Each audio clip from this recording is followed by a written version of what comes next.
I'm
going to turn it over to the chief to provide an update and some of the details based on the limited amount of information that we have thus far this morning, and then I will provide some comments myself. Chief. My name is Brian O'Hara, B-R-I-A-N-O''H-A-R-A. I am the Minneapolis Police Chief. At approximately 9:03 a.m. this morning, Minneapolis police received a report of a shooting involving federal law enforcement in the area of East 26th Street and Nicollet Avenue on the south side of the city. Officers arrived and found an adult male with multiple gunshot wounds when they arrived. Life-saving aid was being rendered, and he was transported by ambulance to Hennepin County Medical Center, where he was later pronounced deceased. Based on the information that we have, which is very limited, this is a 37-year-old white male who is a Minneapolis resident, and we believe he is an American citizen. We have not been told any official reports of what has led up to the shooting, but we have seen the video that is circulating on social media. Our demand today is for those federal agencies that are operating in our city to do so with the same discipline, humanity, and integrity that effective law enforcement in this country demands. We urge everyone to remain peaceful. We recognize that there is a lot of anger and a lot of questions around what has happened, but we need people to remain peaceful. In the area, we have an unlawful assembly at this time. Minneapolis police have given multiple warnings for the crowd to disperse. We are asking for people to avoid the area and to leave if you are there. We have requested mutual aid from the Minnesota State Patrol and from all our local and county regional partners. We ask everyone to remain calm and to please do not destroy our own city.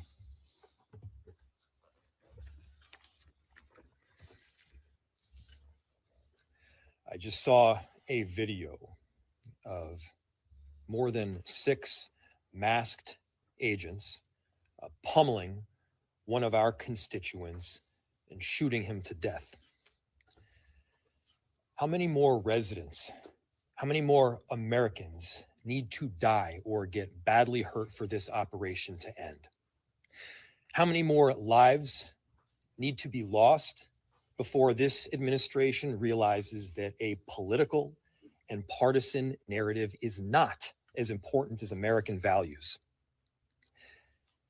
How many times must local and national leaders must plead with you, Donald Trump, to end this operation and recognize that this is not creating safety in our city? As you'll hear from Director Sayer in just a second, we have seen these kinds of operations in other places, in other countries, but not here in America. Not in a way where a great American city is being invaded by its own federal government. I'm done being told that our community members are responsible for the vitriol in our streets. I'm done being told that our local elected officials are solely responsible for turning down the temperature. Just yesterday, we saw 15,000 people peacefully protesting in the streets, speaking out, standing up for their neighbors. Not a single broken window, not a single injury. Those peaceful protests embody the very principles that both Minneapolis and America was founded upon. Conversely, the mass militarized force and unidentified agents who are occupying our streets, that is what weakens our country.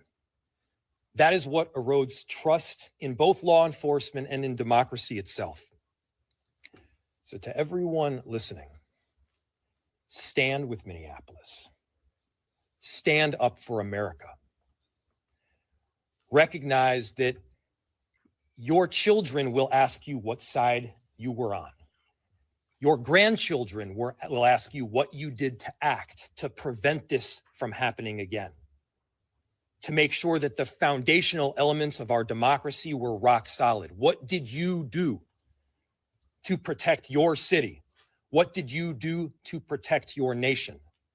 This is not what America is about. This is not a partisan issue. This is an American issue. This administration and everyone involved in this operation should be reflecting. They should be reflecting right now and asking themselves, what exactly are you accomplishing? If the goal was to achieve peace and safety, this is doing exactly the opposite.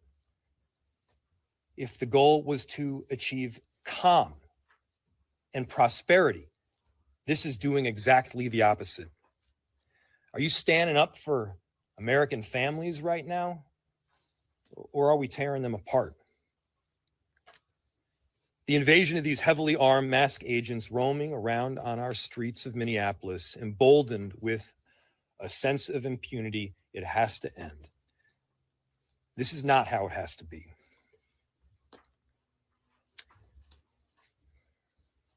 So, to President Trump, this is a moment to act like a leader. Put Minneapolis, put America first in this moment. Let's achieve peace. Let's end this operation, and I'm telling you, our city will come back. Safety will be restored. We're asking for you to take action now to remove these federal agents. Director Sayer.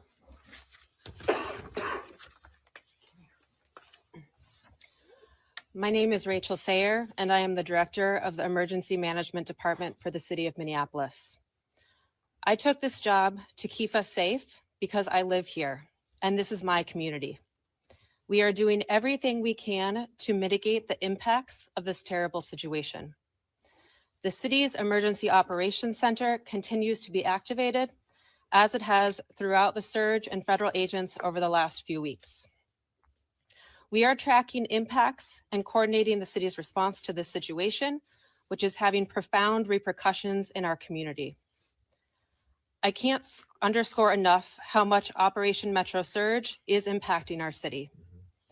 Families with loved ones detained and those who are afraid to be in public lest they become targets need help accessing the most basic necessities like food, housing, and rides to school.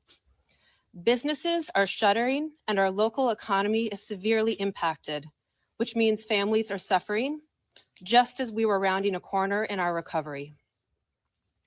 Many of our Minneapolis residents, my neighbors, my friends, my community members, are ceasing participation in public life, afraid to even go to the doctor. In response, the city enterprise continues to utilize our entire emergency apparatus. That means staff across departments, often around the clock, are putting their regular jobs on hold in order to respond to the impacts of Metro Surge. I want everyone to know there are numerous resources available to community members right now. We have mental health help available. We have food assistance, housing and rental assistance, legal help. We are sharing information about what to do if you are exposed to tear gas, pepper spray, or other chemical agents, and the state AGs and ACLU are collecting reports of rights violations. You can access these resources on the city's virtual resource center at minneapolismn.gov/ICE. Please share this information with your neighbors. We have help and we want you to be able to access that. My background is in international humanitarian response in conflict zones in Yemen, Haiti, Syria, Iraq, and Ukraine. What I've seen here is what I've seen there. A powerful entity violently and intentionally terrorizing people, making them afraid to go outside so they can't earn a living, so that kids are forced out of school. This has a lasting generational impact. People can't plan a single day of their lives because they don't know who is around the corner and if their family member or neighbor is about to be taken away. In these times, you see both the best and the worst. The worst is the terror and the feeling of helplessness. The best will continue to be our community's response. The way we are showing up for each other, that is in the absolute worst of times. We're showing up for each other in the absolute worst of times. I'll turn it back to the mayor. Thank you. We'll open it to questions. We are seeing an incredible volatile situation unfolding right now around that scene. Is there any communication right now between local and federal law enforcement or cooperation, or where do those efforts stand to try to calm what's going on down there right now? Yeah. I'll turn it to the chief to answer. So the question was, there is an incredibly volatile scene in South Minneapolis right now, and the extent of communication with law enforcement agencies. We have established a command post that is led by Minneapolis Police, and there are representatives from all of the regional, local, county, and state organizations. We have had communication with Homeland Security, but they have not been able to provide us any specific details around the incident itself. We are responsible for ensuring the safety of people on the streets of our city, and we are doing everything that we can to maintain the peace right now, led by Minneapolis Police, but with the help of the Minnesota State Patrol, Hennepin and Ramsey County sheriffs, several suburban towns are in the city helping us with 911 calls. We have done an emergency recall of all sworn personnel back to duty. And we are working with the fire department right now to ensure that 2 small fires that were started in the area are safely extinguished. But again, we need everyone to avoid the area if possible. And the people who are in the area, we understand your frustrations. This is not sustainable. But we need people to leave the area at this time. Is the National Guard involved? We have communicated with the National Guard. They have been on standby for several days. And we have ensured the National Guard, as well as all of the local law enforcement partners, are aware of the situation. Chief and Mayor, if I can ask you, this is a statement from Tricia McLaughlin, spokesperson for DHS. She said in her statement, an individual approached U.S. Border Patrol officers with a 9mm semi-automatic handgun. Seen here, they showed a picture of it. The officers attempted to disarm the suspect, but the armed suspect violently resisted. More details on the armed struggle are forthcoming. Fearing for his life and the lives and safety of fellow officers, an agent fired defensive shots. Medics on the scene immediately delivered medical aid. Is that what happened? So Minneapolis police, the question was, you read a statement from DHS saying that a weapon was presented and there was attempts to disarm the person. Again, like I stated earlier, Minneapolis police, as well as our supervisors, our watch commander responded to the scene. We were not provided any public safety statement around the incident, what happened. We have since seen a video that is circulating online, like thousands of other people have at this time. So we do not know what happened prior to the recording that is online right now. I immediately called for the Minnesota Bureau of Criminal Apprehension to respond, to conduct an investigation. They are on the scene. I believe the FBI is on the scene as well. But I think the video speaks for itself. What I can tell you is we have identified this person, 37-year-old white male, resident of the city. The only interaction that we are aware of with law enforcement has been for traffic tickets, and we believe he is a lawful gun owner with a permit to carry. Chief, can you clarify, was MPD cut out of this investigation? Has the BCA been cut out like we've seen from the 2 previous shootings? The question was, has MPD been cut out of the investigation, and has the BCA been cut out?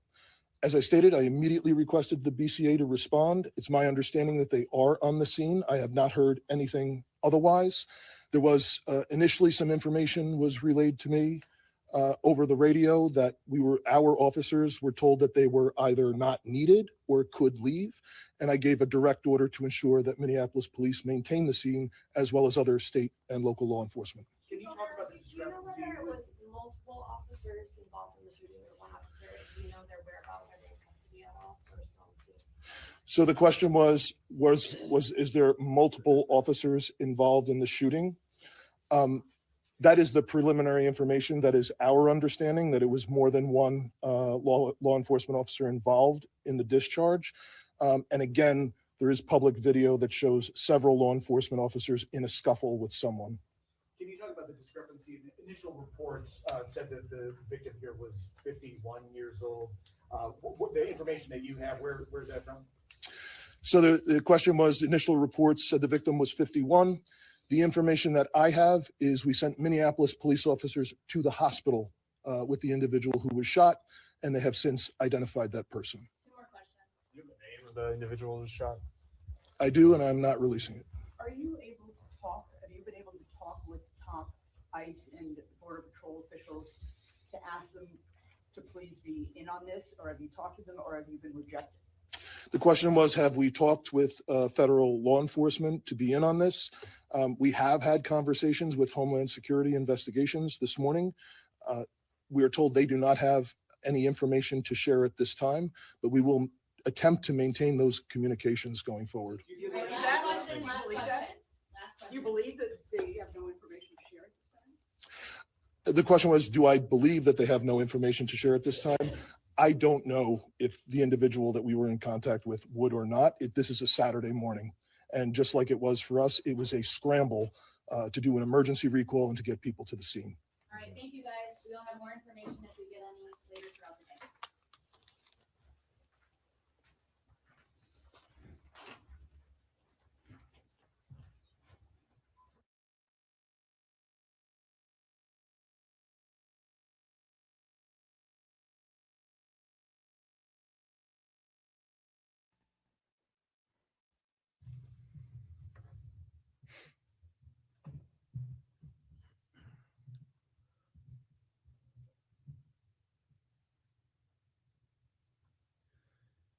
Good afternoon. Thank you all for being here today. I'm Gregory Bovino, and I have the privilege and honor of leading United States Border Patrol and Customs and Border Protection here in Minneapolis. Some of those brave men and women of Border Patrol and Department of Homeland Security law enforcement join me here today to show support for all federal law enforcement who have been under constant attack in Minneapolis for weeks now. This morning was no different. At 9:05 a.m. Central Standard Time, as DHS law enforcement officers were conducting a targeted operation in Minneapolis against an illegal alien, Jose Huerta Chuma. You can see this illegal alien on the screen to my left and right. That is Jose Huerta Chuma, whose criminal history includes domestic assault to intentionally inflict bodily harm, disorderly conduct, and driving without a valid license. During this operation, an individual approached U.S. Border Patrol agents with a 9mm semi-automatic handgun. The agents attempted to disarm the individual, but he violently resisted. Fearing for his life and the lives and safety of fellow officers, a Border Patrol agent fired defensive shots. Medics on the scene immediately delivered medical aid to the subject, but the subject was pronounced dead at the scene. The suspect also had 2 loaded magazines and no accessible ID. This looks like a situation where an individual wanted to do maximum damage and massacre law enforcement. Then, about 200 rioters arrived at the scene and began to obstruct and assault law enforcement. Crowd control measures have been deployed for the safety of the public and law enforcement. This situation is evolving and more information is forthcoming. The officer was highly trained and had been serving as a Border Patrol agent for 8 years. The officer has extensive training as a range safety officer and less lethal officer. As mentioned, this is only the latest attack on law enforcement. Across the country, the men and women of DHS have been attacked, shot at, doxxed, had their family members threatened. And as we have seen, more than 100 vehicle rammings over the past year against federal law enforcement. We will not allow violence against our law enforcement officers, and we need state and local help, state and local law enforcement, to help us coordinate to get violent criminals off the streets. Mayor Fry and Chief O'Hare just a few minutes ago did the opposite of that by omitting the fact that the suspect had a gun and magazines full of ammunition. In what looks like a situation, again, where an individual wanted to do maximum damage and massacre law enforcement. I want to reiterate what President Donald Trump, Secretary Kristi Noem, myself, Director Marcos Charles, and so many others have said time and again. If you obstruct a law enforcement officer or assault a law enforcement officer, you are in violation of the law and will be arrested. Our law enforcement officers take an oath to protect the public. We go to work every day to protect our friends, our neighbors, and our fellow citizens. The fact of the matter is that the law does not enforce itself. It takes men and women who are willing to risk their lives to enforce it. The men and women of CBP and ICE, law enforcement, are highly trained professionals who love this country and do this work because they want to leave their kids and their grandkids a country that's safe and secure. Questions? All right. One question. First question, when did agents learn that he had a gun, and did he ever brandish that weapon at agents? Allie, this situation again is evolving. This situation is under investigation. Those facts will come to light. This particular incident is being investigated just like we investigate other similar incidents like we've done over the past several years. It's in the hands of professionals. Those facts will come to light. All right, going on to the next question. So, did he have an additional gun, or was the gun moved from the scene? And I watched the video from start to finish of that when he was wearing the red jacket, and it doesn't seem like he pulled the weapon at any point. So, does the account come from the agents? Did they say he pulled the gun before, during, after? When does the gun come out? Again, this situation's evolving. This is under investigation. Those facts will come to light, but let's take a look at the gun. You can see the gun here on the screen there that individual possessed. It appears to be a semi-automatic, high capacity type, possibly a Sig Sauer 9mm. All right, no more questions. Sorry, no more questions, sir.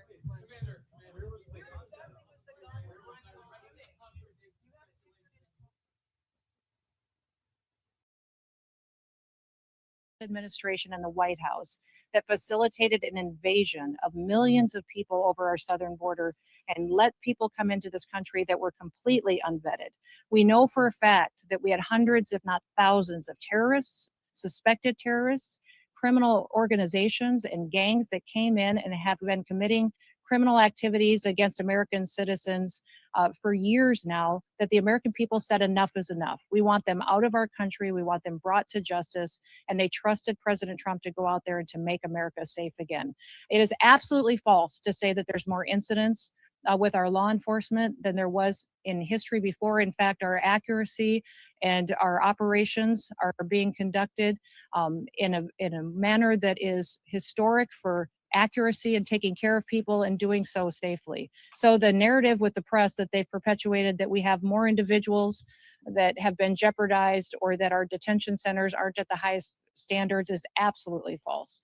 Our detention standards and the people that are being taken care of there are at the highest level they've ever been. They exceed state and local standards, and we'll continue to do that and make sure that people have the facts around how people are treated when they're brought into detention, and then we take them home. Secretary, Yes. Reports about witnesses being taken to the local federal building in Minneapolis. Could you explain why the witnesses to the shooting this morning have been taken to that building? The witnesses to are you talking about the ones that have been detained that are illegal aliens? No, the witnesses, I think, to the event. I won't speak to the investigation and the details, and those will continue to unfold, but I do know that we're continuing to follow the same protocols that we always have. Secretary, Was there a question back here on the storm? anyone have a question on the storm? We are at FEMA headquarters. Secretary, Yes. If these are targeted arrests, why are these immigration agents going after civilian protests out of their way? And second, This individual impeded the law enforcement officers and attacked them. State the facts as they unfolded on the street today. We were doing a targeted operation against an illegal criminal, and this individual came with a weapon and dozens of rounds of ammunition and attacked them. And these agents took action to defend their lives and to defend the lives of the people around them and acted according to their training. And we will continue to let this process go forward and not allow people like Governor Walz and Mayor Frey to lie about what actually unfolded on that street. Now they have deemed this situation an unlawful assembly, and these leaders aren't even cleaning up the situation that they have as far as the violent riots that we see unfolding in Minneapolis right now. They need to be strong, take action, protect their citizens, and partner with us to go after these criminals that perpetuate violence and to keep our law enforcement officers safe. Let's all be grateful for people who take an oath every day and they go out to enforce the laws. That is their job, is to enforce the laws and to make sure that there is consequences for breaking the law in this country and that it applies equally to everybody. That is what they do. They do it every day. They do thousands of operations every single week, and they do it with excellence. Don't let political corrupt leaders who are just trying to cover up their theft of American taxpayer dollars try to distract you from the facts of the situation. One more question right here. Governor Tim Walz said he told Susie Wiles that Minnesota would take the lead on this investigation. Are you working with local law enforcement on the investigation? This is the same protocol we'll always follow. Who would trust Governor Walz at this point? The man has stood up and encouraged resistance. He has refused to partner with with us. He's sacrificed his citizens' safety and their well-being by choosing the side of people who break the law and who steal money and who perpetuate violence. He has chosen all of that and backed an administration previously that allowed an invasion of our country. We need to partner with people who truly understand that the law is the law, and in the United States, we will keep people safe. Thank you. Last question. The president will use every tool that he needs to follow through on his promises to the American people. I'm proud to work for a president that wants to keep people safe, and he recognizes that political individuals like Governor Walz and Mayor Fry need to be met head on with recognizing that we're not going to allow them to distract us from what they facilitated for corruption in their state. We're going to treat Minneapolis exactly the way that we have treated every other city across this country as far as helping to make those streets safe. Remember, we have other cities with Democrat mayors, Republican mayors that we worked well with together. We've driven down the crime rates. We've driven down the murder rates. We have continued to keep people safe, and we have stopped hundreds of millions of lethal doses of drugs from killing our children, and have continued to do operations to make sure that we're protecting them, our kids and our grandkids, from the criminal networks that Joe Biden let in and leaders like Governor Walz allowed to be successful and to thrive on the streets of Minneapolis. It's going to stop. All of the control in this situation is in Governor Walz's hands. Partner with us on, before you release a murderer out onto the streets, give them to us so we can get them out of our country. We are focused specifically on child pedophiles and sexual assault and trafficking rings in Minneapolis, have brought dozens and dozens of them to justice. Why is he protecting them and refusing to work with us? All he has to do is, before you let somebody out of your jail onto the streets, is give them to us so we can get them out of our country. The second thing is just keep people safe. Work with us so that we can go get these criminals and get out of there and not have to worry about our law enforcement officers getting attacked by individuals with guns and ammunition and weapons and assaulting and doxing them and their families. We'll continue to do all that we can. We also want to continue to make sure that everybody recognizes this storm is significant. It's the largest storm that we've seen impact the most states and this big of a population in possibly decades. So we want everybody to recognize the seriousness of it. Please stay home with your family. We will continue to give you announcements. We'll continue to work with your governors to get the resources that you need. Go to our website, ready.gov, and get a list of recommendations from us, but continue to pay attention to your local officials, and we'll continue to have conversations with every one of your emergency management directors and your governors to make sure that they're supported throughout this process. Again, it's going to be very, very cold. So we'd encourage everybody to stock up on fuel, stock up on food, and we will get through this together. With that, thank you, and we'll talk again soon. Thank you. Approximately 250 million Americans in 40 different states. We've been working together here at the FEMA headquarters and have opened our National Response Coordination Center and are working with local and state authorities to make sure that we're getting individuals and communities pre-deployed resources that they may need, and also preparing them for the upcoming days, which will significantly impact them and their citizens. The Trump administration and FEMA are working closely with them to get them information, to get them resources, and to help them be prepared and well equipped for the road ahead as we go through this next week. But before I take any questions and give more details on the storm and its impact, I do want to address the tragic situation that we saw in Minneapolis today that unfolded on the streets. It occurred with DHS law enforcement as they carried out their lawful duties to keep Americans safe in the threat of criminal illegal aliens in this country. At 9:05 a.m. Central Time, the Department of Homeland Security law enforcement officials and officers were conducting targeted operations in Minneapolis against an illegal alien whose criminal history included domestic assault with intentionally inflicting bodily harm, disorderly conduct, and driving without a valid license. An individual approached U.S. Border Patrol officers with a 9mm semi-automatic handgun. The officers attempted to disarm this individual, but the armed suspect reacted violently. Fearing for his life and for the lives of his fellow officers around him, an agent fired defensive shots. Medics were on the scene immediately and attempted to deliver medical aid to the subject, but he was pronounced dead at the scene. The suspect also had 2 magazines with ammunition in them that held dozens of rounds. He also had no ID. This looks like a situation where an individual arrived at the scene to inflict maximum damage on individuals and to kill law enforcement.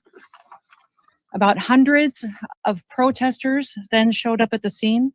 They began to obstruct and to assault law enforcement officers. We saw objects being thrown at them, including ice and other objects, and a rampant assault began, and even an HSI officer agent's finger was bitten off.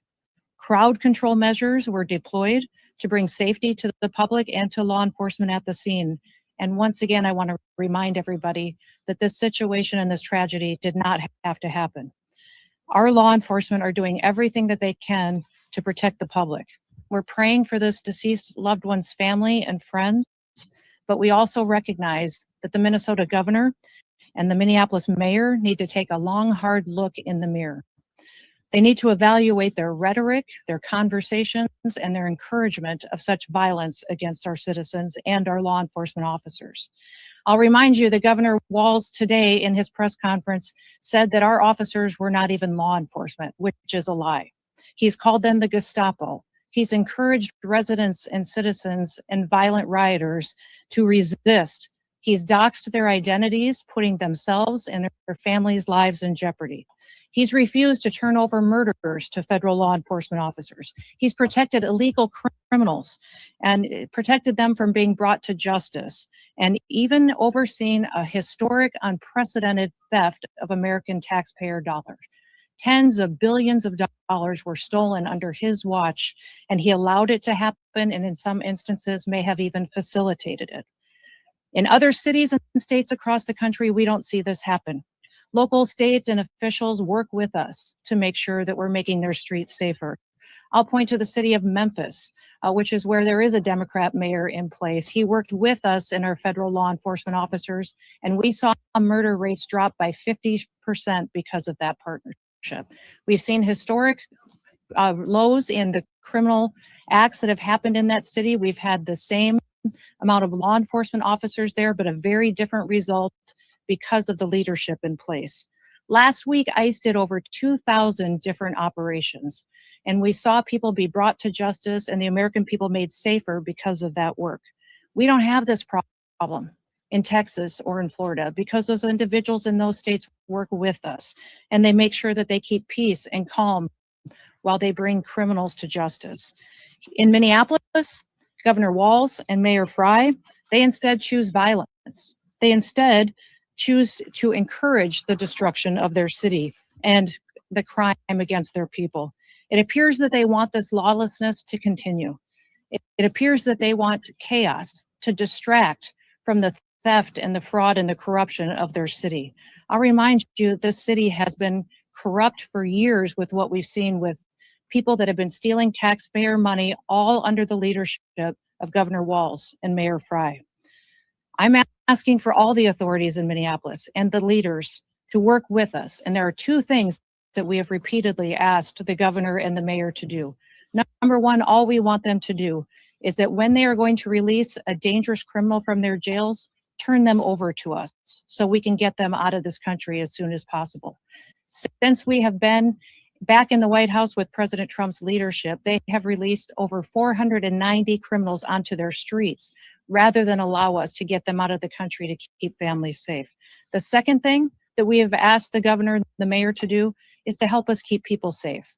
Just give us backup on the streets while we do our targeted operations to get illegal criminals out of our country. And then we wouldn't have to be there facing these types of situations that we face with violent rioters who are impacting and attacking our law enforcement officers. That's all. Those are the 2 requests that we've asked of them. We've asked them to help us do that so that we can continue to see success in Minneapolis like we see in so many other cities and communities across the country. But they have refused because they want us talking about attacking law enforcement officers instead of the fraud and the theft that they facilitated in Minnesota. One thing I'd like to do before I take your questions on that situation on the storm is give you a few facts about the storm and what we're facing here in the coming days. This storm is going to produce heavy snow. It's going to produce dangerous freezing rain and ice and life-threatening wind chills that will be sustained for days. Power outages, road closures, and other impacts have already started to impact the Midwest, the South, and the East Coast. The most important thing that people can do across this country is to please stay off the roads, to stay home when possible, unless you absolutely have to be out and about. That will not only ensure that you and your family are safe, but that emergency responders aren't out there trying to rescue you when they could be out doing other work to proactively keep people safe and at home. Stay alert by listening to different announcements from your local officials and from your state. We want to remind everybody that in these emergency disaster situations, it's your local officials and local emergency managers that that go out and execute response to these disasters. Your states manage it, and the federal government is here to support. We're here and have been opened and visiting and talking with all of the governors and local leaders to make sure they have everything that they need ahead of time, and that we can be as prepared as possible for what is going to unfold in the coming days. I want you to make sure that you get the chance to visit the website ready.gov to see recommendations and advice for how you can protect your family and be prepared for the storm that is coming. We have 17 different states and the District of Columbia that have already declared states of emergency. President Trump has already approved emergency declarations at the federal level for these following states: for South Carolina, the Commonwealth of Virginia, Tennessee, Georgia, North Carolina, Maryland, Arkansas, Kentucky, Louisiana, Mississippi, Indiana, and West Virginia. I'm sure there will be more coming, and we are turning those around immediately to make sure that states have the resources from the federal government that they've requested. I have spoken several times on conference calls, but also called personally governors and local leaders to facilitate the partnership that we need to help keep this federal response streamlined with their state responses. The Department of Homeland Security, FEMA, CISA, our cybersecurity team focused on the electrical grid and our critical infrastructure, the Coast Guard and our other federal partners are all embedded in state operation centers across the country. Governors remain in the lead on these responses, and we are continuously talking to them to see what they need to continue to take care of their citizens and make sure that people are safe. I activated the National Response Coordination Center, which is where you are right now, 2 days ago, and we are monitoring the storm and coordinating federal support for the affected areas. At my direction, FEMA has already pre-positioned commodities in many locations across the country. We've embedded partners in state emergency operations centers, and we've deployed IMAT teams, incident management assistant teams, with dozens more ready to deploy at any moment, besides those that have already been pre-positioned. We have dozens of urban search and rescue teams that are ready to go out and to save lives in partnership with our local and state authorities should that become necessary. We do have tens of thousands of people in affected states in the South that have lost power. We have utility crews that are working to restore that as quick as possible, and we expect to continue to see that as ice builds on power lines and trees are affected and we see more damage. But we have partnered with our energy companies and rural electric communities to make sure that we are able to facilitate the repairs as soon as possible to get the power on, especially in light of the cold temperatures that we see coming for days on end. We just ask that everyone would be smart, stay home if possible, take care of your family members, check on your neighbors, and continue to work with your local officials to get through this difficult storm. And we will continue to pray for God to bless this great country and all of the families and the public servants who get up and work to keep people safe. With that, I'll take any questions that you may have. Yes. Is DHS leading the investigation into this shooting? And if so, will there be a criminal investigation? And also, will we see body camera release from the officers involved? We are conducting this investigation just like we do all other officer-involved shootings, and we'll continue to do that. So that is unfolding, and we'll give you more details as those are released. Thank you so much for doing this, and we welcome also any other guidance from Chief Scott.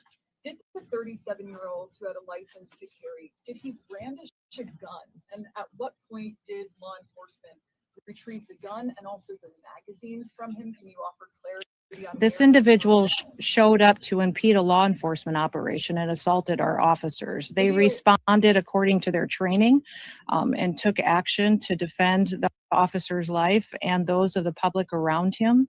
And I don't know of any peaceful protester that shows up with a gun and ammunition rather than a sign. This is a violent riot when you have someone showing up with weapons and are using them to assault law enforcement I ask it officers. because video appears to show he's disarmed before shots are fired. So I just want clarity on that. And beyond that, I just want to follow up and ask who within the federal government is leading the criminal investigation, understanding that CBP OPR has opened up an internal investigation. And beyond that, why did federal agents tell Minneapolis Police Department to leave the scene? We're continuing to follow the exact same protocols that we always have. And so this investigation is ongoing. We're continuing to gather the facts as they unfold throughout that. And we'll do it just like we did under the entire Trump administration and previous administrations. Nothing has changed, and we'll continue to release details as we have them. But I want you to not distract away from the facts of this situation.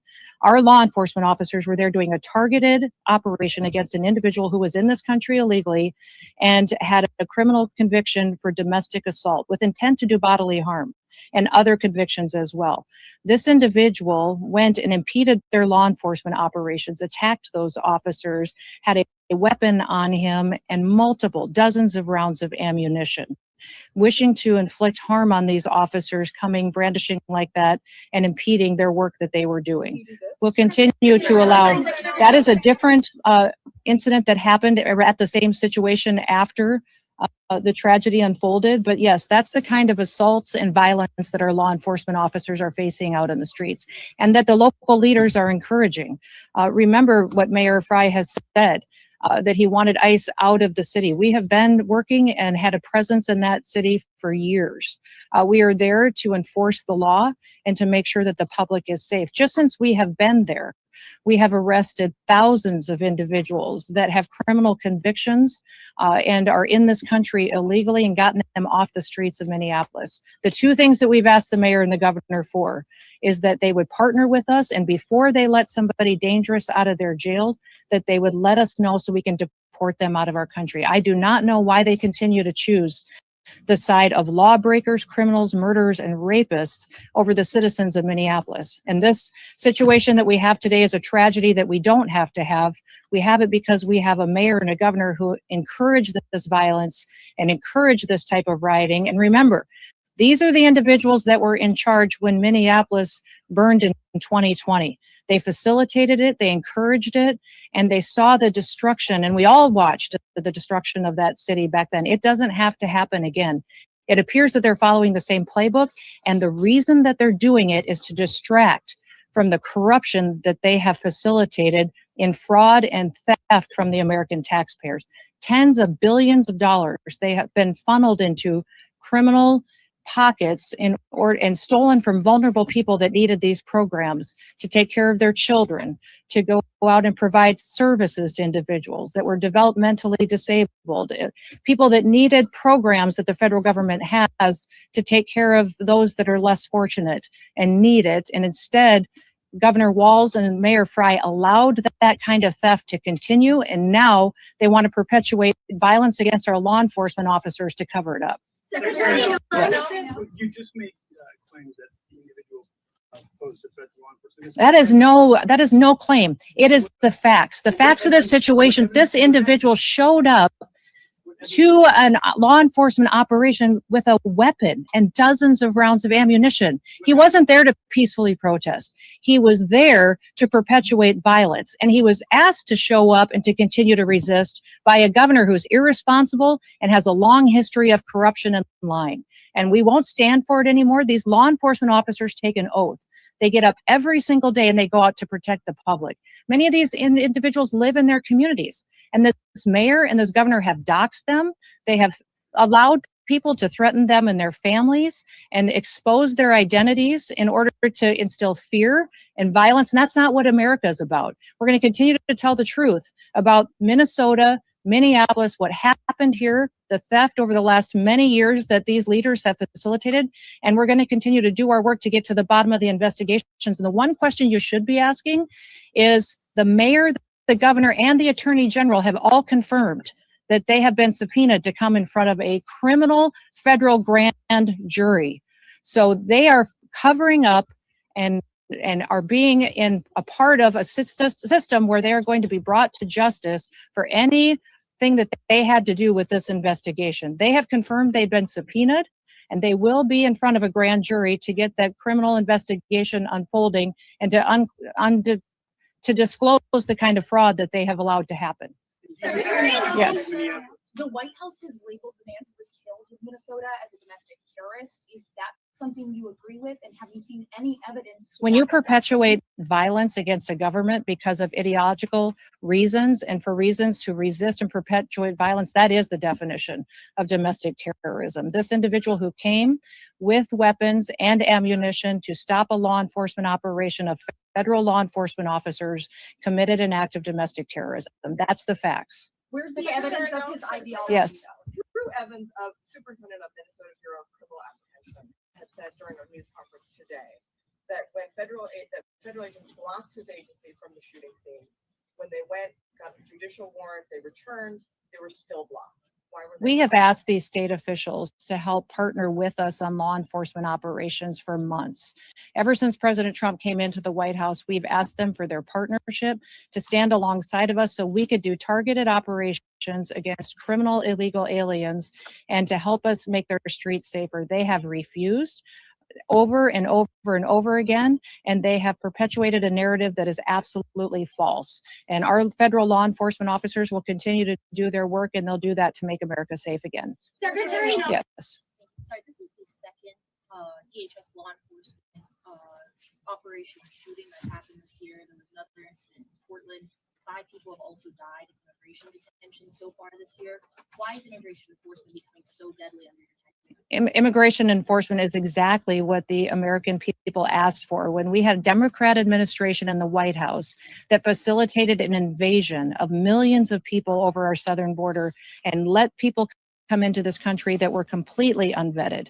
We know for a fact that we had hundreds, if not thousands, of terrorists, suspected terrorists, criminal organizations and gangs that came in and have been committing criminal activities against American citizens for years now, that the American people said enough is enough. We want them out of our country. We want them brought to justice. And they trusted President Trump to go out there and to make America safe again. It is absolutely false to say that there's more incidents with our law enforcement than there was in history before. In fact, our accuracy and our operations are being conducted in a manner that is historic for accuracy and taking care of people and doing so safely. So the narrative with the press that they've perpetuated that we have more individuals that have been jeopardized or that our detention centers aren't at the highest standards is absolutely false. Our detention standards and the people that are being taken care of there are at the highest level they've ever been. They exceed state and local standards, and we'll continue to do that and make sure that people have the facts around how people are treated when they're brought into detention, and then we take them home. Secretary, Yes.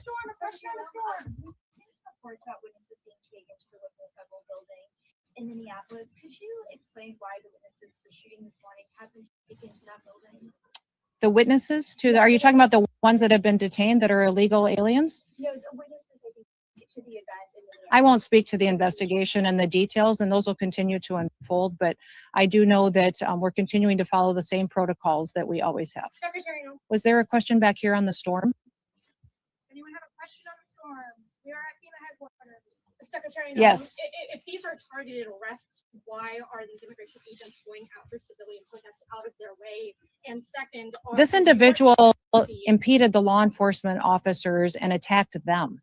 State the facts as they unfolded on the street today. We were doing a targeted operation against an illegal criminal, and this individual came with a weapon and dozens of rounds of ammunition and attacked them. And these agents took action to defend their lives and to defend the lives of the people around them and acted according to their training. And we will continue to let this process go forward and not allow people like Governor Walz and Mayor Fry to lie about what actually unfolded on that street.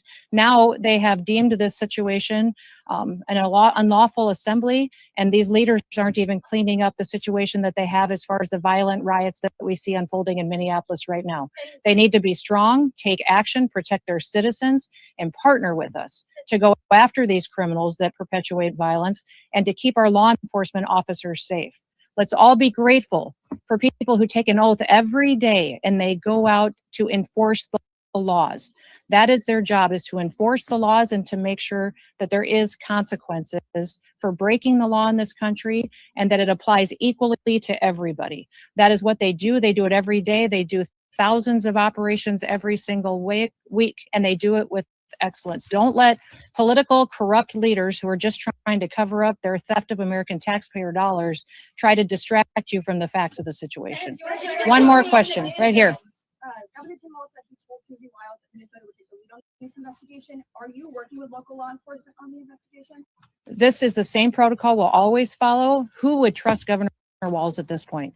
The man has stood up and encouraged resistance. He has refused to partner with us. He's sacrificed his citizens' safety and their well-being by choosing the side of people who break the law and who steal money and who perpetuate violence. He has chosen all of that and backed an administration previously that allowed an invasion of our country. We need to partner with people who truly understand that the law is the law, and in the United States, we will keep people safe. Thank you. Last question. The president will use every tool that he needs to follow through on his promises to the American people. I'm proud to work for a president that wants to keep people safe, and he recognizes that political individuals like Governor Walz and Mayor Fry need to be met head on with recognizing that we're not going to allow them to distract us from what they facilitated for corruption in their state. We're going to treat Minneapolis exactly the way that we have treated every other city across this country as far as helping to make those streets safe. Remember, we have other cities with Democrat mayors, Republican mayors that we worked well with together. We've driven down the crime rates. We've driven down the murder rates. We have continued to keep people safe, and we have stopped hundreds of millions of lethal doses of drugs from killing our children, and have continued to do operations to make sure that we're protecting them, our kids and our grandkids, from the criminal networks that Joe Biden let in and leaders like Governor Walz allowed to be successful and to thrive on the streets of Minneapolis. It's going to stop. All of the control in this situation is in Governor Walz's hands. Partner with us on, before you release a murderer out into the streets, give them to us so we can get them out of our country. We are focused specifically on child pedophiles and sexual assault and trafficking rings in Minneapolis, have brought dozens and dozens of them to justice. Why is he protecting them and refusing to work with us? All he has to do is, before you let somebody out of your jail onto the streets, is give them to us so we can get them out of our country. The second thing is just keep people safe. Work with us so that we can go get these criminals and get out of there and not have to worry about our law enforcement officers getting attacked by individuals with guns and ammunition and weapons and assaulting and doxing them and their families. We'll continue to do all that we can. We also want to continue to make sure that everybody recognizes this storm is significant. It's the largest storm that we've seen impact the most states and this big of a population in possibly decades. So we want everybody to recognize the seriousness of it. Please stay home with your family. We will continue to give you announcements. We'll continue to work with your governors to get the resources that you need. Go to our website, ready.gov, and get a list of recommendations from us, but continue to pay attention to your local officials, and we'll continue to have conversations with every one of your emergency management directors and your governors to make sure that they're supported throughout this process. Again, it's going to be very, very cold. So we'd encourage everybody to stock up on fuel, stock up on food, and we will get through this together. With that, thank you, and we'll talk again soon. Thank you. Approximately 250 million Americans in 40 different states. We've been working together here at the FEMA headquarters and have opened our National Response Coordination Center and are working with local and state authorities to make sure that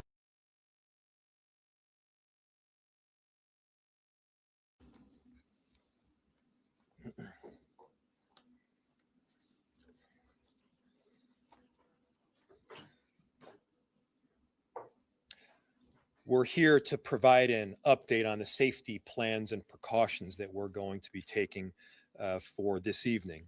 The city of Minneapolis is filing a declaration after today's shooting to encourage the judge to rule on a temporary restraining order on Monday that would grant us immediate relief and would help stop this operation that has been so harmful to the city of Minneapolis. The state of Minnesota has resulted in multiple shootings and tragic deaths. I have formally requested assistance from the National Guard to support the limited number of officers that we have in the Minneapolis Police Department. We have around 600 officers in total. Days off have been canceled.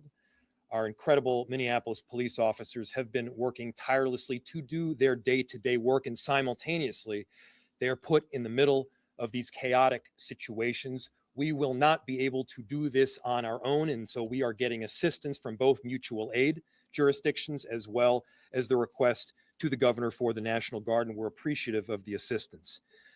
Our community is tired. Our officers are tired. Our businesses are tired. And this additional support is necessary. And again, the chaos that we are seeing is caused directly by ICE, border control, and this federal administration. Our top priority is keeping our neighbors and businesses safe, and the additional support will help us do that. Our community service officers are helping to deliver food to families that are in need. Community members are out there peacefully protesting, making sure that their voices are heard. They're escorting workers to their jobs. They're taking care of daycares. It has been extraordinary how people around our city have stepped up during this difficult time. And there is an incredible group of leaders in senators and members of Congress that are here with me to deliver a powerful message in just a couple of minutes.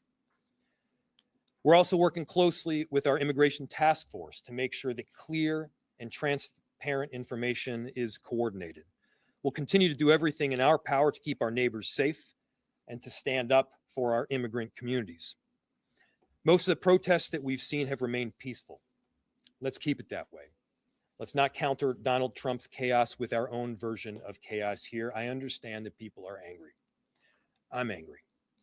I understand that people are experiencing trauma. It makes sense. Our communities have been placed on the very front line, and this has been ongoing now for weeks.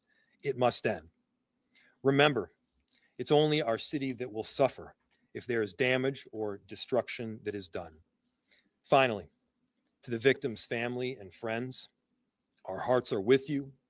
Our love goes out to you. I know that there is nothing that I can say right now that will ease the pain.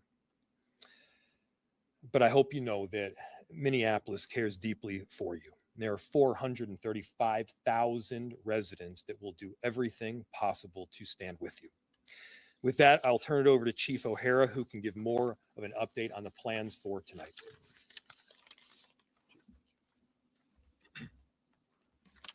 Thank you, Mayor.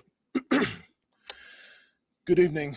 I'm going to provide a brief update on the events today and our plans to maintain order in the city. I recognize that this is a volatile and emotional situation, and our focus remains, as it always has been, on de-escalation, slowing things down, and maintaining peace and order in this city. The situation is stable right now, and it is peaceful, and we intend to keep it that way. After our last press update, additional residents and demonstrators gathered today, and the situation deteriorated. Local and state law enforcement officers were surrounded on multiple sides by a mix of protesters and also agitators who engaged in unlawful acts. Individuals began erecting barricades, throwing glass bottles, ice chunks, and at least 2 separate fires were started in the immediate vicinity. Minneapolis police had to escort firefighters so that they could safely extinguish those fires. The number one priority of our police officers is to protect life and maintain public safety for all people in our community. And so given the volatility and rising public safety risks for residents, for demonstrators, and police officers, state and local law enforcement did deploy less lethal and gas munitions at that assembly in order to allow for a safe egress of law enforcement and to prevent further violence and damage. We do everything that we possibly can to de-escalate whenever possible. And the actions that were taken today were in response to a dangerous and escalating situation that already had multiple confrontations. The gathering at the scene now is peaceful, and we need everyone to respect the lives and property of all people in our community. In order to maintain that peace, we have established a vehicle exclusionary zone in the affected area. That zone has allowed traffic to be safely managed and has significantly reduced the risk of escalation, ensuring access for emergency vehicles, for residents of the area, and for lawful, peaceful demonstrations. This zone will be maintained by uniformed police officers of the Minneapolis Police Department, working alongside members of the Minnesota National Guard. National Guard members will be wearing fluorescent yellow safety traffic vests and will be working alongside uniformed Minneapolis police. In addition to the Minnesota State Patrol and Hennepin County Sheriff's Office that assisted at the scene, the St. Paul Police, Ramsey County Sheriff's Office, and numerous Hennepin County suburban police departments are assisting with answering 911 calls in the city of Minneapolis today. The loss of human life, yet again, is a tragedy. We pray all people can recognize that, and we extend our condolences, as the mayor has said, to the loved ones of the deceased. To the people of our city, we understand that the pressure has been building for weeks.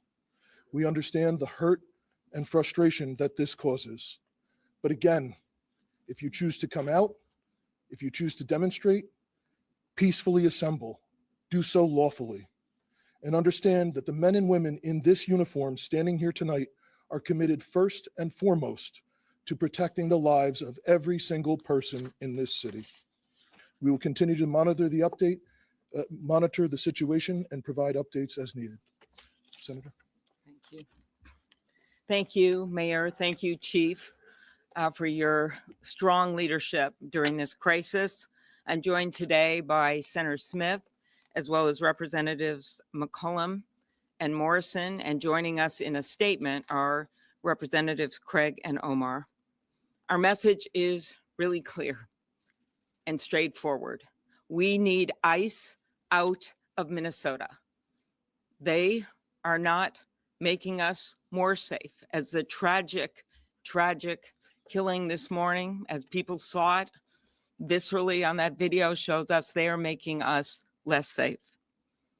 With 3,000 agents, which of course includes border control, outnumbering the sworn police officers in Minneapolis and St. Paul by 3-1, and even larger than the 10 metropolitan police departments. This is completely out of whack, completely out of balance. And now 3 people have been shot, 2 resulting in death. 1, Renee Good, mother of 3, and now Alex Preddy, a 37-year-old Minneapolis man, a citizen, also a nurse. They both have families that love them very much. This city has been under siege. And I want to make something clear. As the mayor and the police chief are doing their job for this city, it's not just the cities. It's not just Minneapolis and St. Paul, as you'll hear from the members of Congress. It is the suburbs where kids have been lured in and abducted. It is small towns all across our state, rural areas. This has gone way beyond some stated purpose of the fraud investigation or apprehending violent offenders. That's not what this is about anymore when you have 3,000 agents overwhelming sworn police officers. I took part in that peaceful and powerful march yesterday, all those peaceful people. And then we wake up this morning to this horror. As members of Congress, we are calling on this administration to get ICE out of our towns, off of our streets.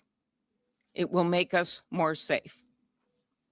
We, as a congressional group up here, strongly opposed the ICE funding this week. We opposed it this summer when our Republican colleagues tripled the budget, $75 billion. It is now more than the FBI. They reduced the training from 5 months to 47 days. And these are the results. We are also calling for a full and transparent investigation. We have done this before in Minnesota, coordinating with local and state and federal law enforcement. And if they're not going to do it, then they need to get out of the way and allow our very professional Bureau of Criminal Apprehension to conduct the investigation into these killings. And finally, we call on our Republican colleagues to stand with us. I know they know what's going on here because it's happening in their own districts. We have, of course, these shootings, but it is a lot more than that. They know that something's wrong when a Hmong elder is pulled out of a house in his underwear and slippers, and they figure out about an hour later they got the wrong guy, and in fact the guy they were looking for is actually in jail. Or a 2-year-old, a case my office worked on in addition to hundreds more, who's taken with her dad and then put on a plane to Texas when her mom is desperately trying to get her. We got her back, but none of this should be happening. None of it. So we call on our Republican colleagues to join us because we have warned this administration. I have personally warned them that there would be more deaths, that more of this would happen. And clearly they're not listening. So we ask people around the country to talk to their Republican representatives to make clear that this is not the America that is ours.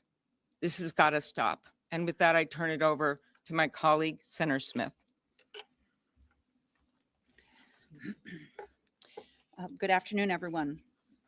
So today, federal agents beat and then shot multiple times and killed 37-year-old Alex Jeffrey Preddy, a U.S. citizen, a Minneapolis resident, and a VA nurse. Eyewitness video shows once again reckless, violent, and dangerous federal agents taking the life of a Minnesotan. And rather than following standard law enforcement practice, which is focused on public safety and de-escalation, they have killed another person.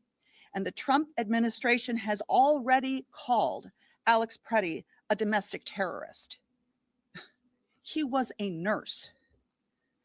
We send our heartfelt condolences to his family and to his friends. And all Americans should be outraged at this unaccountable, violent federal force, which is operating with impunity in our city. And you need to know, America, that if it can happen here, it can happen in your community too. So we gather here to say, first, I want to say to the president, you must stop Operation Metro Surge immediately and send these ICE agents home so our communities can be safe. Second, it is essential that trusted, impartial state investigators at the BCA are allowed to fully investigate what happened here today. Third, I urge my neighbors to express our grief and outrage at this killing and at the federal invasion of our cities peacefully and with the love that we showed yesterday when so many thousands of us showed up in support of our community. And finally, we must have our Republicans in Congress. They must join with us to condemn this violent and unfettered violent abuse of power and to stop it. And they can do that by refusing to fund this agency so long as it continues to kill and terrorize Americans. That is what Senator Klobuchar and I will be working on in the United States Senate. And I just want to close by thanking so much the local law enforcement and fire departments, not only here in Minneapolis, but all across the state that have been doing everything that they could, everything that you can to keep our cities safe. I once worked in City Hall and I know what it's like. And I am so grateful for their relentless work to keep our communities safe. Representative McCollum. Well, we have a saying in Congress that we agree and reflect in our remarks those that have spoken before us. So I'm going to take a slightly different tact. You know, today, this morning, Saturday, we lost another life, and it didn't have to be that way. To all the protesters who have been out there peacefully protesting, who have been harmed and injured, it shouldn't be happening to you either. But I want to take a second, as Senator Smith was, just to reflect on the community. St. Paul stands with you, Minneapolis. The East and West Metro, we're united, as well as all Minnesotans. My phones have been ringing off the hook from frustrated members of communities that are asking me to talk to their Republican members of Congress to do something about the escalation of chaos and violence that has been caused by the presence of the Department of Homeland Security. Representative Morrison and I, along with Representative Omar and Craig, had an opportunity to show with our votes on the House floor just this week how disappointed we are that the president refuses to listen. Oh, well, we're more than disappointed. We are outraged. Part of the bill that was on the floor was to provide more body cameras for ICE. Well, they have them already in the thousands, and they refuse to wear them. So Secretary Noem, have your officers suit up and put on their body cameras, just like our law enforcement does. To our law enforcement here, we appreciate you, especially those of you who've been working the extra shifts. To the school boards, to the community service volunteers, everybody out there in this community, you make us so proud to represent you in the United States Congress. We hold our head up high with how Minnesota is reacting to this. We celebrate 250 years of this United States of America. And I'll close with quoting Benjamin Franklin. He came out of the Constitutional Convention and he said, it's a republic if you can keep it. Well, we're showing we want to keep it a republic with peaceful protesting. Stay calm, be safe, take care of one another. And when you see a National Guards person out there trying to relieve one of our police officers, know that they're there to protect you. So please respect everyone out there trying to keep us safe. And with that, I'd like to welcome up my colleague from the West Metro, Representative Morrison. Thank you, Representative McCollum. You know, the day after tens of thousands of Minnesotans showed the world how to stand up peacefully against this administration's cruelty, lawlessness, and unacceptable occupation, and demand that ICE leave our state and end this federal invasion, the world is watching yet again as one of Donald Trump's federal agents have shot and killed another United States citizen in broad daylight in the middle of the street. First, we lost Renee Nicole Good, and now Alex Jeffrey Preddy, a 37-year-old man, a Minnesotan, an ICU nurse, a resident looking out for his neighbors as Minnesotans always do. And I do want to pause and offer my deepest sympathy and profound condolences to Mr. Preddy's family and friends. I am so sorry for your unimaginable loss. And we are once again now being asked to deny what we saw with our own eyes. We watched the videos of a masked federal agent shooting Alex in the back multiple times while he was pinned down by more than 6 other masked federal agents. And once again, DHS has come out with a predetermined narrative that contradicts everything we saw with our own eyes. 2 37-year-old Minnesotans are now dead a poet, and a nurse. For what? We cannot lose any more lives. We need a full, transparent, and comprehensive investigation led by our BCA. And ICE and Border Patrol need to halt all operations in the state and leave immediately. And Congress cannot be complicit in facilitating these lethal operations and federal occupation of our cities. We are standing here as a united front today, pleading for our Republican colleagues who control the Congress and who took the same oath to defend the Constitution and uphold the rule of law that we did, to stand up and stop this. Put your state and your country first. Put it ahead of your loyalty to this president. Minnesotans are in agony, watching their communities terrorized and families torn apart.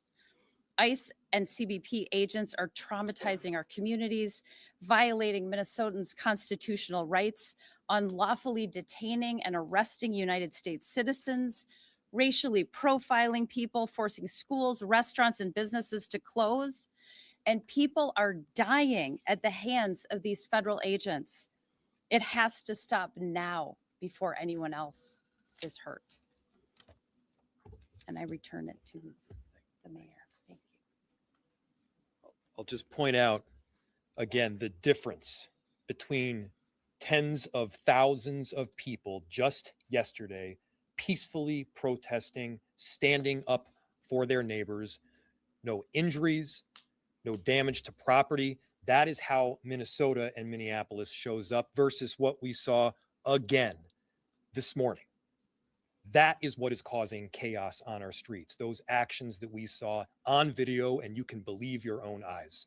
With that, we'll open it to questions. Senator Klobuchar, are you willing to use every lever of power at your disposal as a member of the minority party to stop what is happening here, up to and including a government shutdown? Right now, we are focused on getting ICE out of the state. And of course, we will use every lever that we have. But I do remind people that Donald Trump runs the White House. And sadly, because to date, we have not seen the Republican members of Congress standing up, he also seems to run the Congress. But the point here is that there are many changes that we could make. You know, why aren't we helping fund local law enforcement instead of what they did with this bill last summer, where they tripled the budget? And why aren't they pledging to have a full investigation of what happened?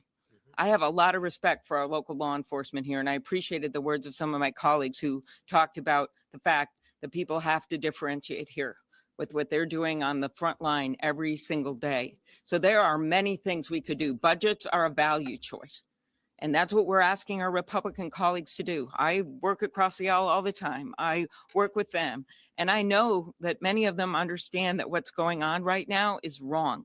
And so the way to get to a higher ground, honestly, is to get them to get ICE out of our state right now, to call the president, to speak out as we have been doing day after day after day, and to remember these little kids who are afraid to go to school, and to remember the people who are legal citizens who are wrestled to the ground, yelling, "I am born here. I was born here," and to remember these two that we've lost. And I hope that's something that they all take home and that the people of this country do as they look at how they can get this administration to stop this. Mayor Frank, can you talk about the legal case that you were pursuing and how this shooting changes your strategy? What is your best case scenario on Monday when you go to court? So there's two forms of request that we have been asking for. The first was this temporary restraining order. The other possibility is some form of injunctive relief. Now, I don't want to get too into the details because I'm bound to get something wrong, but the question is one of urgency and immediacy. The issue is that we recently saw somebody shot and badly injured. We then saw somebody shot and killed, and that was the second one. Chief, I think we've only had 3 homicides in the city this year. Is that right? 2 of them ICE. 3 homicides. 2 of them were from ICE. And so the relief that we're asking for is stopping this Operation Metro Surge in the immediacy. It's preventing this massive influx of agents that is making it very difficult for us to do our jobs in the city as well as we need to do them. And we need to do regular day law enforcement as well. Yes. They defied a search warrant this morning. Do you think they'll abide by a court order from the federal judge? They have to abide. So the question is, they defied a search warrant this morning. Will they abide by a court order by a federal judge? Everybody listen to that question. The question is, will this administration abide by a court order? These are the underpinnings of our democracy, of our republic, and of this Constitution. The answer better be yes. Whether you're a Democrat or you're a Republican, you abide by those court orders. The answer has to be yes if you are a patriot for this country. And so, yes, my expectation is that they will abide by the court order because there is not an alternative. If I could just ask you, and also Senator Klobuchar and the other legislators, the rhetoric today seems back to where it was in the aftermath of Renee Good, if not even higher. Senator Klobuchar posted on X, Stephen Miller, then the President slammed Senator Klobuchar's post. I mean, this is going on. The vitriol is through the roof on social media. Is there any way, or how are you going to come together? I mean, is there any way to approach the other side? Yeah. I'll answer for myself and from the city's perspective, and certainly turn it to Senator Klobuchar. I want everyone to just quickly look at the juxtaposition between the way that Minneapolis is showing up and the way that the federal government is showing up. I want you to look at the difference between the elected leaders and our chief that you've heard talk just before me. They're calling for peace. They're calling for peace notwithstanding this horrific action from the federal government. What are they doing? They're not investigating the person that killed our citizens. They're investigating us. This is political retaliation. This is about a political narrative, and that narrative is making people less safe. A number of us have spent the last few weeks making our views clear, standing our ground, but also reaching out to this administration, to Republican leaders, to try to get them to understand how dangerous this is, how unsafe this is. I met with chiefs from across the metropolitan area. Chief O'Hara was on this call, and they have been reaching out, some of them publicly, some of them behind closed doors. The business community has been reaching out. I have been personally reaching out to the president's chief of staff and spoken with her. We have done this day after day after day. So we're not just shutting out any discussions, but we've been explaining to them, and I know the governor has, how dangerous this situation is. And I have specifically told people that someone else was going to die. I said this a few days ago. I said it might be by a car, it might be by some other way. And it just seems like you hope that they're going to de-escalate, and then they keep escalating it up. Right now, I hope they're listening, and I mostly hope that our Republican colleagues are listening and that they will step in, even if it's behind closed doors.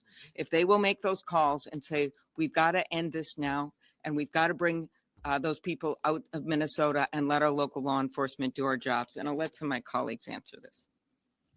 Well, I'll just say that I completely agree with the mayor and the senator.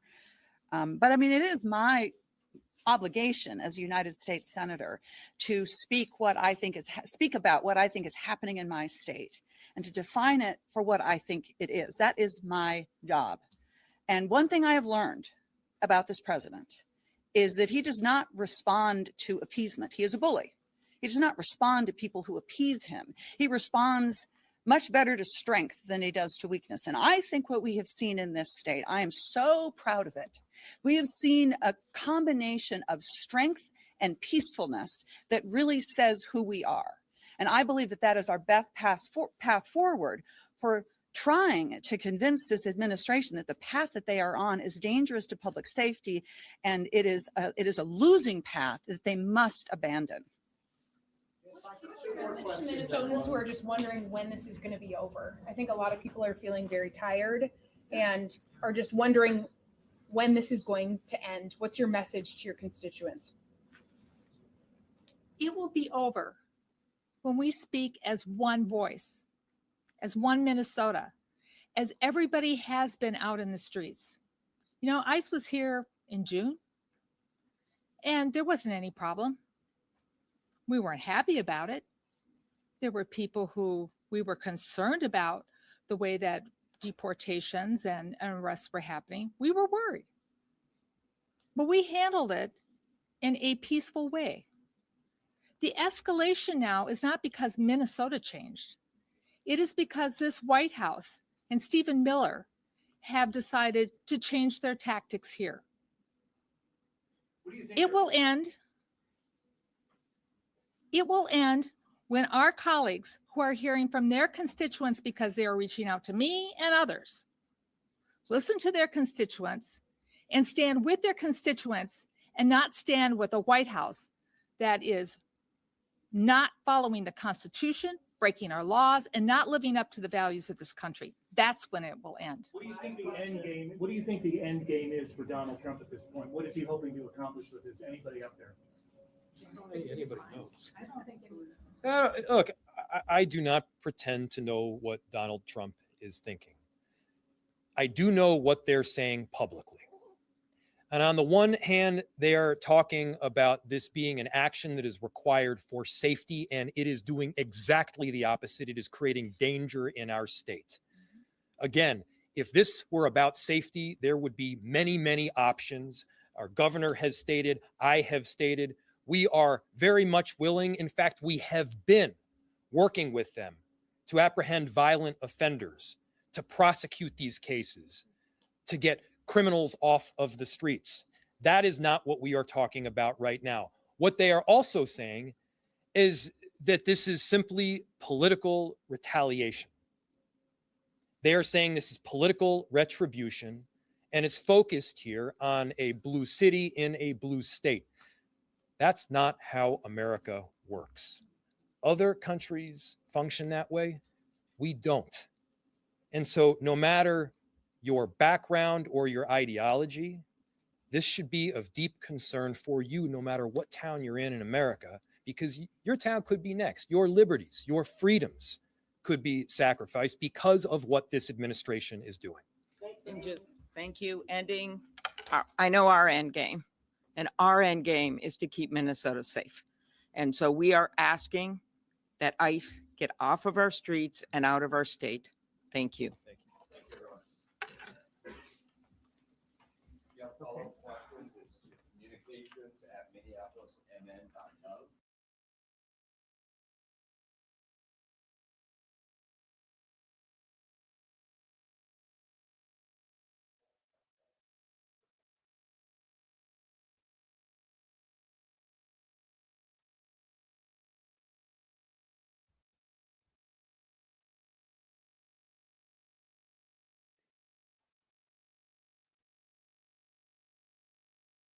Thank you all for being here.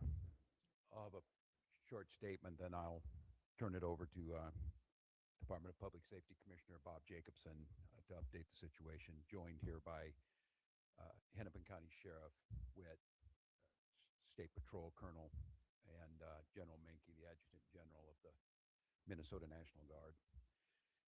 Well, as I said last week, this federal occupation of Minnesota long ago stopped being a matter of immigration enforcement. It's a campaign of organized brutality against the people of our state. And today that campaign claimed another life. I've seen the videos from several angles, and it's sickening. But I have a strong statement here for our federal government. Minnesota's justice system will have the last word on this. It must have the last word. As I told the White House in no uncertain terms this morning, the federal government cannot be trusted to lead this investigation. The state will handle it, period. Let me say something else, and this is critically important. All of us understand what happened this morning and the tragedy of it, and my deepest sympathies to the family of a 37-year-old Minnesota resident, a lawful firearm concealed permit carrier, something that I've been lectured to by Republicans for decades, that is not only your right, it's your duty.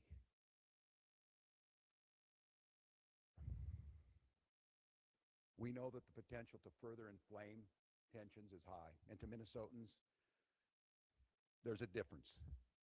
We want calm and peace and normalcy back to our lives. They want chaos. We cannot and we will not give them what they want by meeting violence with violence. Minnesota and our local law enforcement, as you have seen, have done everything possible to de-escalate. Local media has reported extensively on the cooperation to de-escalate this situation. Donald Trump, I call on you once again, remove this force from Minnesota. They are sowing chaos and violence. We've seen deadly violence from federal agents again and again and again. But in contrast to that, on these frozen streets, what you witnessed yesterday was the best of Minnesotans, peacefully exercising their First Amendment rights. And I attended in the church basement hundreds of Minnesotans from all faiths packing care packages for families that have been ripped apart. Despite the horrific acts by this federal government, Minnesotans are standing up for the rule of law. They're protesting loudly and urgently, but peacefully. It must stay that way, Minnesota. Minnesotans are witnessing, and we're creating a log of evidence for the future prosecution of ICE agents and officials responsible for this.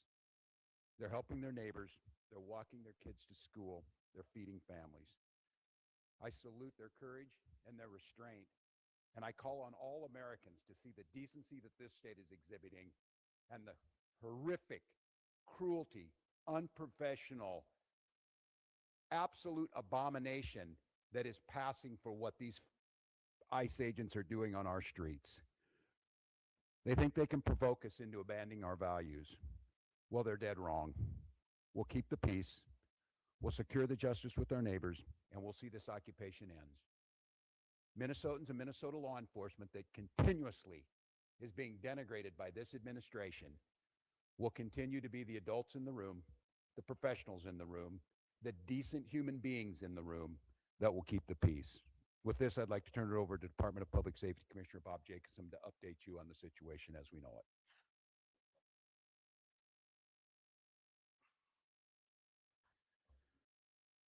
Thank you, Governor. I'm Bob Jacobson, Commissioner of Public Safety for the Department of Public Safety, and again, it's my honor to serve in that position. A man was shot and killed this morning in Minneapolis. I want to pause and remember what cannot get lost in this moment. Man died. His family and friends are feeling unimaginable heartbreak and trauma.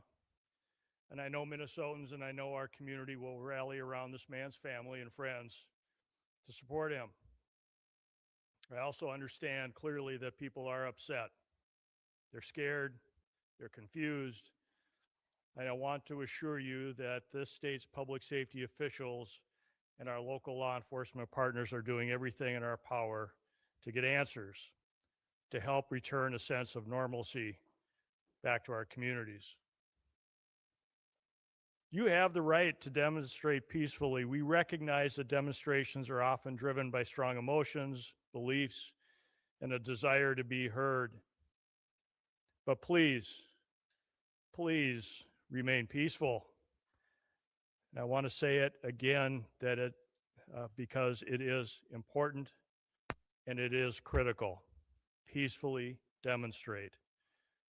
By doing so, you help local authorities to get answers. You help us to do our investigations. By remaining peaceful, you help ensure nobody else may be killed or injured.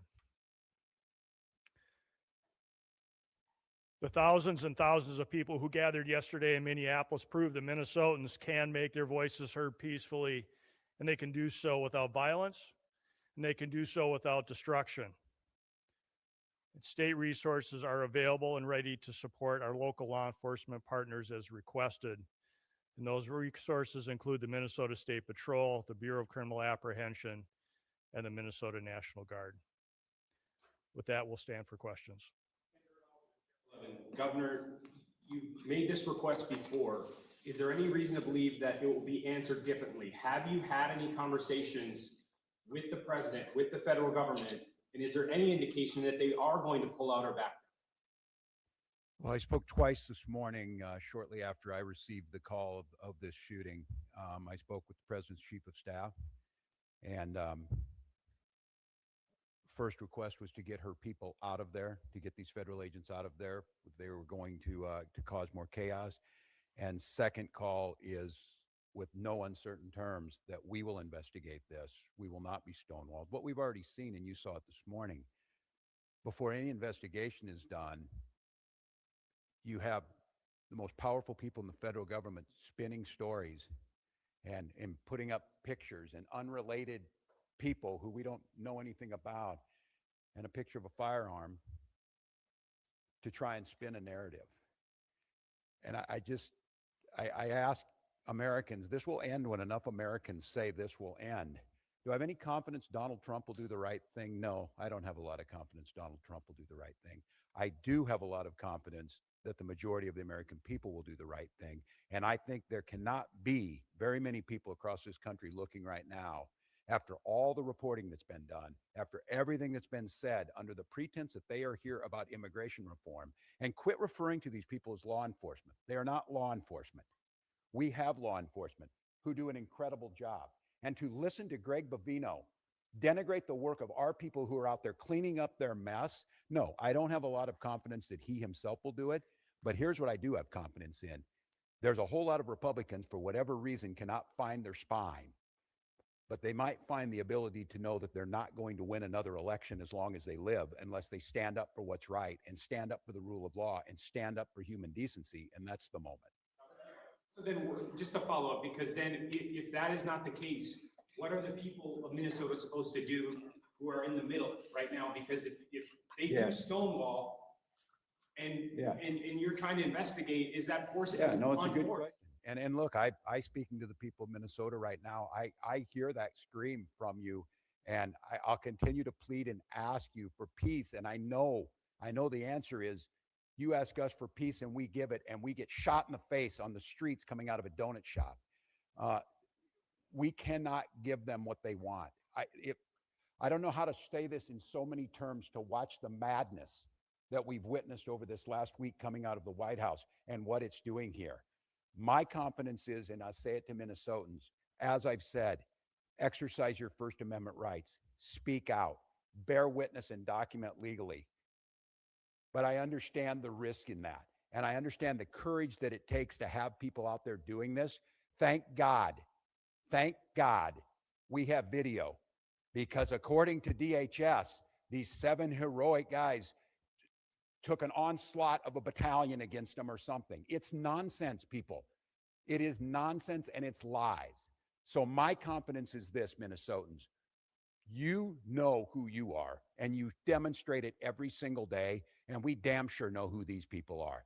The American public knows, and this needs to be the event that says enough. Go ahead. Excuse me. Governor Caroline Cummings, WCCO. Can either you or Commissioner Jacobson speak to the fact that you talk about you don't trust the federal government to handle this investigation? We know with the Renee Good shooting, BCA said that they were blocked from accessing evidence. Has there been any suggestion that BCA is not allowed to do this investigation? Do you have officers on the ground doing an investigation right now? The question was related to whether or not the BCA is on the ground currently with the investigation, and a reference to previous investigations that the BCA have attempted to be a part of. What I'll tell you right now is that we no longer have BCA agents or public safety, state patrol, or Minneapolis on the ground at that crime scene.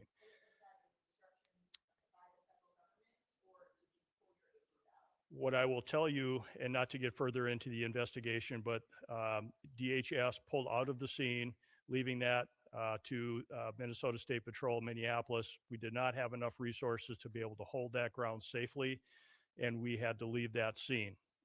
because of the number of people that were available and the safety of those in the public and the safety of our teams. We were able to get there, but at that time we were not able to hold that scene to do a crime scene investigation. I can't talk any more about those details. Handling the investigation then, if not neither DHS nor state officials right now?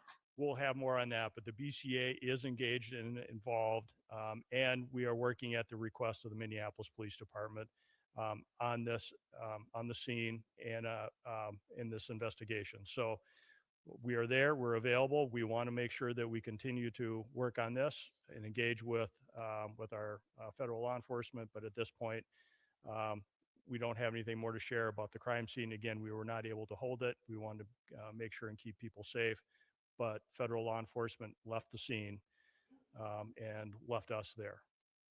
Ernesto with the New York Times. Have you activated the National Guard? I noted that Sheriff Witt has requested for additional assistance. Can you tell us whether they're going to be playing a role in keeping the peace? Yeah. Yes, the answer is yes, we have, as we said last week, and we staged those troops. I'll have General Menke talk about where they're at, and again, use this as an opportunity to stress to Minnesotans the frustration you have. And as you saw this, they killed a man, created chaos, pushed down protesters, threw gas indiscriminately, and then left the scene, and then we're left to clean up. I understand the anger. I understand trying to parse who were the law enforcement on the scene when you got there after a man was killed is difficult for the folks who are out there. But I can't stress enough our goal, and I'll have General Menke talk about what the role of these Guard troops are in conjunction with incredible work from the Hennepin County Sheriff's Office, from mutual aid across, and of course the State Patrol, of trying to get to the point where what we're saying is we can handle this and Minnesotans can express their First Amendment rights and have our folks on the streets and get these people out of here. And so, John, if you want to talk a little bit, but the answer is yes, there's activated. He can talk to you about numbers. Governor, activated different than having them staged? Yeah. So the question is, what's the National Guard doing right now? So we have, we have been on state active duty for over a week. So we've had soldiers prepared in the metro area to respond in a much rapid manner than if they were not mobilized. So we have a request from the Hennepin County Sheriff to support them, and that is to help them free up additional resources for other work that they need to do. And we have started coordinating with them this morning on that, and that first area of support will be assisting them with their requirement to provide security to the Whipple building. So we'll be helping them there. And then we are in parallel planning with other organizations within the state of Minnesota, to include the State Patrol, the Minnesota DNR, and other local agencies to render assistance if requested. Now deployed? I would say that the number that we have is adequate for the requests that we have right now. And I will also tell you that we are bringing more resources that will be able to respond in a timely manner that are not fully mobilized yet, but we are mobilizing more soldiers as we talk at this time. I'd like not to get into specific numbers for an operational security standpoint, but right now we have all the resources to meet the requests that we have. Governor Walz? I would note on this one too that we'll be billing the federal government for the cost of the National Guard because they are incurring the costs that are falling on us by their reckless actions. Yes, sir. Star Tribune. You alluded to this earlier, but are you projecting the narrative that has been presented by federal officials that this man, this 37-year-old citizen of Minneapolis, posed a threat to these agents? And do you reject any idea that he played some role with his weapon in leading to his death?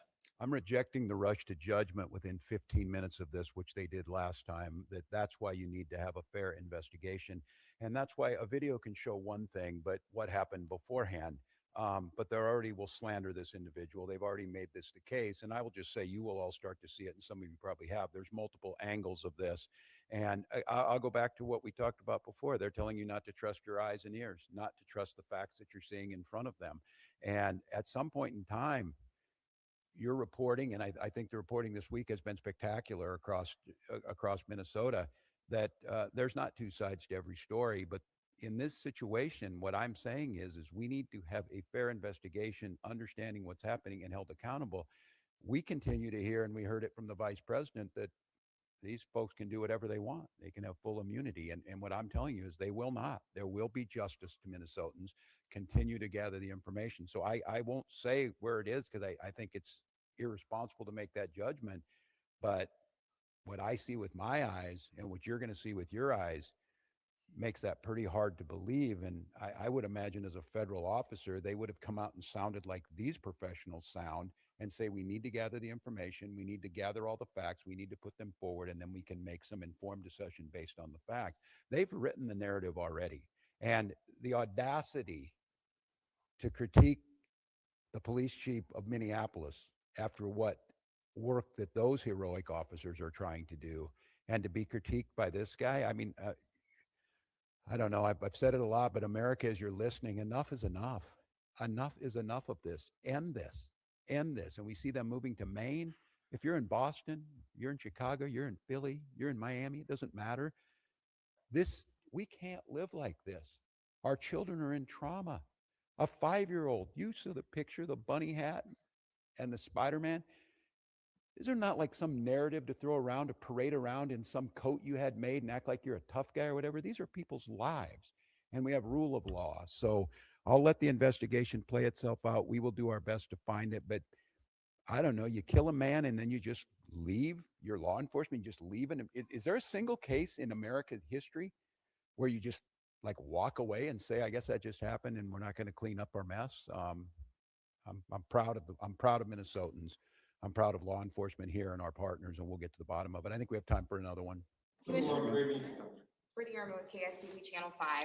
ICE commander just said in a press conference within the hour that they're calling on state and local law enforcement to, quote, help coordinate to get violent criminals off the street. What's your response to that request? I'm better off to let these guys, the professionals, I have my thoughts. So the question was, what are we doing to assist federal law enforcement on getting violent criminals off the street, if I understand the question?